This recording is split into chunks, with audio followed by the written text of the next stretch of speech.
Hi my families, இன்றைக்கி நம்ம என்ன வீடியோன்னு பார்க்கறதுக்கு முன்னாடி நம்ம சேனலை மறக்காமல் சப்ஸ்கிரைப் பண்ணிக்கோங்க, லைக் பண்ணுங்கள், கமெண்ட் பண்ணுங்கள். வாங்க வீடியோக்குள்ளே போகலாம். இன்றைக்கி நம்ம நேற்று பேராவூரணி சந்தைக்கு போயிட்டு வந்தோம். சந்தையில் என்னென்ன திங்ஸ் வாங்கிட்டு வந்தோன்னு பார்க்கலாம் வாங்க. பச்சை பயிறு வீட்டில் முடிஞ்சிருந்துச்சு. ஸோ பச்சை பயிறு பாக்கெட் வாங்கிட்டு வந்தோம். இது 20 ரூபா தான். பெருங்காயத்தூள் வாங்கிட்டு வந்தோம். 10 ரூபா தான் பெருங்காயத்தூள். காலிஃப்ளவர் வாங்கிட்டு வந்தோம். எனக்கு ரொம்ப பிடிக்கும் காலிஃப்ளவர். இடையில ரீசெண்டாக அந்த எல்லோரும் ஐயப்பனுக்கு மாலை போடுறனால காலிஃப்ளவரெல்லாம் வாங்க முடியல, ரேட் அதிகமாக இருந்துச்சு. ஸோ சந்தையில் வாங்கினா 30 ரூபா.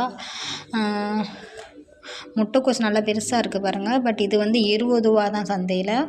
கடையில் வாங்கினா 40 50 சொல்லுவாங்க, 20 ரூபா தான் சந்தையில். இந்த 2 பாவக்காய் 10 ரூபான்னு வச்சுருந்தாங்க. ஒன்று சின்னது ஒன்று பெருசு, பட் ஓகே தான் எங்களுக்கு. அதுக்கடுத்து இந்த 2 வாழைக்காயும் 10 ரூபா, ஒன்று 5 ரூபான்னு கொடுத்துருந்தாங்க. 1.5 கிலோ தக்காளி வாங்கியிருந்தோம், 60 ரூபா சொன்னாங்க. பார்த்துக்கோங்க, தக்காளி தானே அதிகமாக தேவை.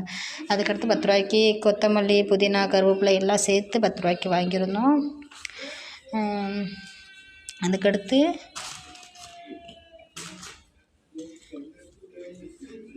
இந்த கேரட் வந்து 10 ரூபா தான். பட்டு கடையில் வாங்கினோம்னா 20 ரூபா சொல்லுவாங்க. இது 10 ரூபா தான். இது ஒன்று தான் எக்ஸ்ட்ரா போட்டனால இது 10 ரூபாய்க்கு இது கொடுத்துருந்தாங்க. உருளைக்கிழங்கு 40 ரூபா. அந்த உருளைக்கிழங்கு 1 கிலோ 40 ரூபான்னு சொன்னாங்க உருளைக்கிழங்கு. அதுக்கடுத்து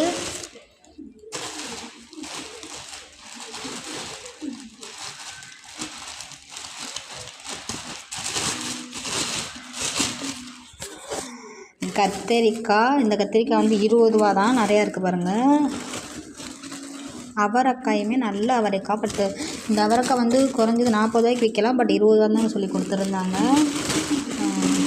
கொட்டி காட்டுறேன் வேணா பாருங்கள். சொன்னால் என்ன கம்மியாக இருக்குன்னு கூட சொல்லுவீங்க. பாருங்கள், அவரைக்காய் கூறு 20 ரூபான்னு வாங்கினது.